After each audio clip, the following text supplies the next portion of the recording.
In Essential Task 6.4, we are going to begin talking about various theories that all pertain to separate topics, in this case social development, but all suggest that as we age, we progress through various stages. Again, as I alluded to today, we're going to talk about social development. In 6.5, we're going to talk about cognitive development. Later on this unit, we're going to talk about moral development. We are going to begin talking about separate theorists who propose, depending on their topic of interest, that we develop through certain stages. In today's Essential Task, we're going to be talking about Erik Erikson's psychosocial stages of development. There happens to be 8 of them, which is why I recommend horizontal. I totally understand if 8 left to right boxes would be challenging. If you wanted to break it up so that it's 4 and then 4 on top of each other, or even use 2 pieces of paper, that might work. Potentially do it vertically, just 8 boxes top down. Unfortunately, 8 I know is challenging to fit on a single piece of paper. I'll give you a preview of what some of these look like, though, so that you can see the approximate amount of text. There's a pretty moderate amount on these boxes. These aren't super short boxes by any stretch. But there are 8 of them. I have it in the concept map left to right like this, but if you need to, again, as I alluded to, hold this vertically or make it so that there are 4 on top and then 4 on the bottom. There are a few different things you can do to try and fit the entirety of today's Essential Task on one piece of paper. But in Essential Task 6.4, we are going to talk about Erik Erikson's stages of social development. We're going to begin at the top, as we always do, introducing Erik Erikson, that is his name. He gets a green key psychologist icon. His work is frequently on the AP exam, so we will in fact give him the green key psychologist icon. Erikson is responsible for identifying 8 stages which we develop through. And according to Erikson, during each of these 8 stages, we experience some type of social crisis. And during these psychosocial stages of development, we either respond accordingly, as he would say adaptively, and as a result gain some type of new strength, or the circumstances are not as ideal. We are maladaptive in how we respond, and as a result, we develop what you might consider some type of weakness, some kind of clearly undesirable characteristic. And according to Erikson, we progress through all 8 of these stages through the course of our life. There is a unique mnemonic or series of mnemonics that we're going to use to talk about each of these 8 stages. So I'll try and describe them during the concept map in the video here. In class, I'll get a little bit more animated in how we talk about these, so that might resonate with you a little bit more. We'll talk about the mnemonic, though, as it comes. The first stage is what we call trust versus mistrust. This occurs during the first year of life. It is during the stage where, as you might anticipate, children depend entirely on their caregivers, whether that's their mother, their father, their aunts, their uncles, their grandparents, their guardians, whoever that might happen to be. If the caregiver provides the adequate support, provides food, provides nourishment, provides love, well, that child is going to develop trust. So the way these titles work, the first term is usually that more desirable term. Well, if the caregiver is there, provides for the needs of the child, that child is going to develop trust as a result of this strong relationship. If the caregiver fails, though, the child might develop mistrust. That even at this young age, that child is now going to develop a clear behavioral pattern of mistrust as they age, go into school, go into college, develop romantic relationships, whatever the context might happen to be. We're going to utilize an interesting mnemonic. It's called the PEG system. We're going to take each of the numbers 1 through 8 and identify a word that rhymes. For example, 1 rhymes with bun. So I want you to envision right now a bun, let's say a hamburger roll or hamburger bun, sitting on the top of a rusty chair in this classroom. Why is that a mnemonic? Well, when I look at the words trust and mistrust, I notice the word rust stands out in both of them. So now whenever I see trust versus mistrust, I always think of the word rust. And I think to myself, and I picture in my mind, what is happening to the rust? Oh yeah, there's a bun on top. Bun equals 1. 1 equals trust versus mistrust. This process, as ridiculous as it seems, is a surefire way to memorize all 8 of these in order. So trust the process. 2 stands for shoe. So we're going to find a mnemonic that rhymes with the word shoe. The second phase occurs during the years of 1 to 3 and is what we call autonomy versus shame and doubt. It is during this stage that children begin to develop a little bit more autonomy. According to our gross motor skill timeline from the other day, Children are anticipated to be walking around the age of 1, running by the age of 2, and it is as a result of that movement ability that children begin to do things on their own. They get to pick the toys they want to play with. It's not just their parents providing them toys in front of them. They can actually get up, walk, and pick something out. Children at this point are going to be explorers. They're going to be looking around the house. They're going to be looking around their environments, walking and running. If you allow a child to have some degree of autonomy, well, that will end up being a strength. That child will go through this social crisis adaptively. If a child, though, feels like they're being scolded, like, no, come play with this. You're not going to make decisions about what you're doing. We're not playing with markers right now. The child might develop what's called shame and doubt, where they feel like every time they wish to explore, express their own interests, they're being doubted and pulled back. A child, as a result of this crisis, might develop shame and doubt, which again could persist into adulthood. As a mnemonic, we're going to use the number 2, and it's going to rhyme with the word shoe. And I want you to, I know it's ridiculous, but I want you to envision driving an automobile, not paying enough attention, and getting into this big car crash because there's this massive shoe in the road. I use the word automobile to take the auto out of autonomy. And I want you to think you're driving ham. You're just driving so fast and you crash into this giant shoe. I know it's ridiculous, but when you look at the phrase autonomy versus shame and doubt, you're going to see that word auto and you think to yourself, what is happening to the automobile? It's crashing into a shoe. Shoe equals 2, and you'll be able to put this one into order. 3 stands for a tree. Specifically in the context of this mnemonic, a Christmas tree. During the ages of 3 to 6, children are experiencing what's called initiative versus guilt. It is at this point where children typically go to preschool, potentially first grade, kindergarten, of course. They are experiencing really for the first time the opportunity to sit in a classroom, as basic as it might be, and be given tasks like color this in, or write your name, or write some letters. Children are really for the first time going to be initiating much more complex tasks and have to plan out, wow, my teacher gave me an hour to do this arts and crafts project. How am I going to go about doing this? Children are at this really clear point in life going to have the ability to really exhibit some initiative. They're really going to be able to plan out, oh, I want this color, I want these markers, I want this glue. Children are really going to carry out and plan tasks for the first time in such great depth. Hopefully, children are allowed to do that. If children feel like they're being doubted, if children feel like their plans aren't working out, they might feel guilty seeking independence and always rely on the caregiver or their teachers to provide them with all of the supports in order to finish these, for example, arts and crafts projects. As a mnemonic, when I look at the word initiative, there's a few things we're going to do. 1, 3 is tree. We're going to start with the Christmas tree. That works well because the word guilt rhymes with the word quilt. So the first thing we do is I'm going to envision a Christmas tree with a nice quilt around it. Then I'm going to take the IT and initiative, and I want you to envision Pennywise, it, in the top of the Christmas tree, almost as the Christmas tree topper. I know it's ridiculous, but you're going to look at this term, initiative versus guilt, and be like, all right, what is this? Guilt, quilt, perfect.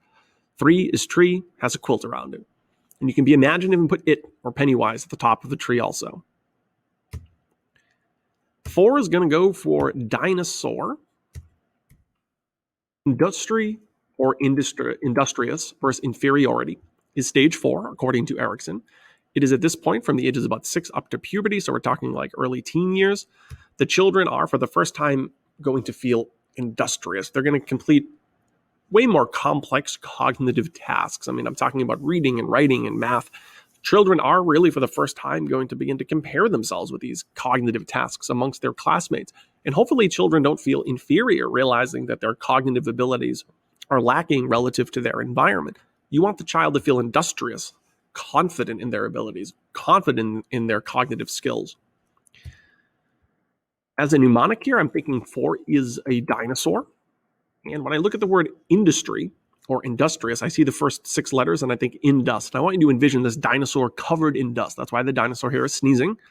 And then I look at the word inferior, and I imagine you would feel inferior if you were a giant dinosaur sneezing because of a bunch of dust.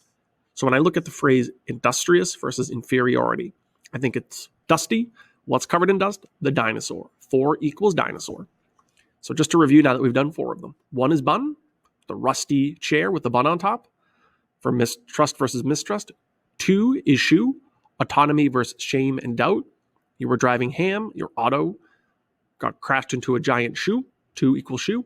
3 is tree. It's a Christmas tree with initiative versus guilt. Guilt and quilt rhyme. It has it or Pennywise as the tree topper as well.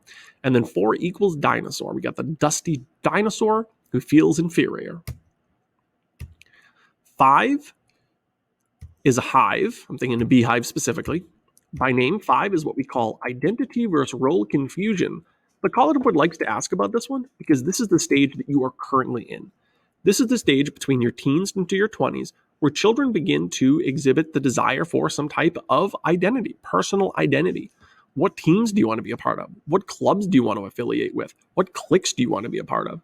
It is at this stage that children begin to explore things like, let me try out softball, let me try dancing, let me try game club, let me try playing a card game or a board game or computer games. Children begin to explore what areas of life and what groupings they wish to identify with. And hopefully children find groups of people with whom they can have a strong identity with. Groups and friends and niches. What you don't want is what's called role confusion, where you tried out dance and you didn't really like it, and you tried out football and you didn't really like it, and you tried out softball or whatever it might happen to be, and you're having a lot of difficulty finding what role you want to affiliate with. Because really, the hope here is that you identify with people that play basketball, you join the basketball team, and now these people are your group. You're going to have these friends throughout your high school career, maybe even into college. As a mnemonic here, 5 equals hive. And the mnemonic that we're going to use here is I'm going to take the word ID out of identity, and I'm going to take the word con out of confusion. And I want you to envision this. I want you to envision somebody dressed up like a giant beehive going to a Comic-Con, which is essentially a gathering of people for the purposes of dressing up into costumes, getting autographs from actor or actresses in movies like in the Marvel series or The Walking Dead. I want you to envision somebody with their ID walking into a giant con for convention, wearing a giant beehive costume. I know it's ridiculous, but think about the type of things that Mr. Solomon wears to school every now and then. Imagine that type of outfit going to a giant convention where people are gathering to see, again, public speakers from things like Marvel series or Star Wars or other very popular movies and series. 6 equals sticks. 6 is what's called intimacy versus isolation. This is going to occur basically when you're done with college up through your 40s, whereas it is this point in time that young adults are trying to determine who in their life are going to be classified as intimate relationships. The word intimate culturally usually means romantic. That's not necessarily always the case here. Intimate relationships can just be your close friend groups. They don't necessarily have to be romantic. As many of you will see, once you're out of college, you don't necessarily keep in touch with everyone from high school and everyone from college and everyone that you work with. You start to form more intimate relationships so that you have a small group of people that you do reliably keep in touch with, that you do reliably see. The hope is that you have intimate relationships, potentially a romantic one, but also, again, just close friends, as opposed to social isolation. Obviously, that would be the detrimental effect here if you struggle to find these close-knit relationships. As the mnemonic, again, we're going to use 6, and it's going to rhyme with sticks. What I want you to envision now is one stick all isolated out in the corner, and then a bunch of sticks all connected to each other.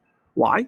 Well, that stick all the way to the left is isolated. The sticks all the way to the right, those are intimate, true friends. Those sticks have successfully gone through the 6th crisis, according to Erickson, adapted, and walked away with those strong, intimate relationships. 7 is going to rhyme with heaven. Specifically, though, we're going to be talking about animal heaven. In stage 7, it's called generativity versus stagnation. It is at this point between the ages of 40 to 60 that people are usually pretty close to retirement, certainly if you're closer to that 60 mark. And it is at this point that generations start to consider, have I contributed well to the next generation? Maybe I should start training my successor. Maybe it's time for me to start working with the younger generations. Give all of this knowledge and all of these decades on Earth that I've amassed and provide support to younger generations. It is at this point where you might see somebody who's 50, 55, 60 years old begin to train the person that's going to replace them, or start to be a mentor to younger people, whether that's in a work environment or other settings. The hope is that you do contribute to the next generation. We call that generativity. If you feel stagnated, though, that means you haven't provided any support to the next generation. You're getting close to the end of your life, at least relatively speaking, and it's possible that you're going to die with all of this knowledge, all of this experience that you haven't really shared. So it's during this 7th crisis where individuals seek out the younger generation and the next generation in order to provide them with support and insight based on your experiences. 7 is heaven, and I specifically mentioned we're going to be thinking about animal heaven here. And the reason is because if you take the word generativity, you notice the word rat, you notice the word stag and stagnation, and I want you to envision not only just 7 equals heaven, but animal heaven with rats and stags and maybe other animals as well. The last stage, the last social crisis, according to Erikson, we're going to use the word plate. So 8 is a plate. This is 60 plus. It is at this point where it is clear that the individual is in the last phase of life. Whether that person dies in their 60s, 70s, 80s, or older, doesn't matter. That whole last phase of life is what we call ego integrity versus despair. It is at this point where people who are at this stage of life begin to reflect on their life. Are they happy with their accomplishments? Are they happy with their life decisions? If you can feel as though you lived a fulfilling and satisfying life, you are going to proceed to the golden years of your life with what's called ego integrity. If you feel unsatisfied, you have a lot of what ifs in your life. You feel like you did not live your life to the fullest. You're going to go to those last few years of life feeling despair, which is obviously an undesirable consequence of feeling unsatisfied with your life. As a mnemonic, to put this one into order, we're going to make a whole breakfast out of these 3 terms. We have ego, and I'm going to think of Eggo waffles, or eggs if you really like eggs, but we got eggs for breakfast. I know we don't live in the South, but grits is a pretty common dish in the South. You may have heard of that before. We're taking the grit out of integrity. And then despair, we're going to do these pears, a pair of pears. So for breakfast, we're having Eggo waffles, integrity, and these pears. I know this mnemonic seems ridiculous, but I promise if you try it out and put 8 stages into order, you might be surprised. 1 is bun, rusty chair with the bun on top. 2 is shoe, automobile crashing into a shoe. 3 is tree with the quilt in it, or Pennywise at the top. 4 is the industrious in-dust dinosaur who feels inferior. 5 is hive. You dress up as a beehive to go to a convention and confusion with your ID. We have the romantic and the isolated sticks.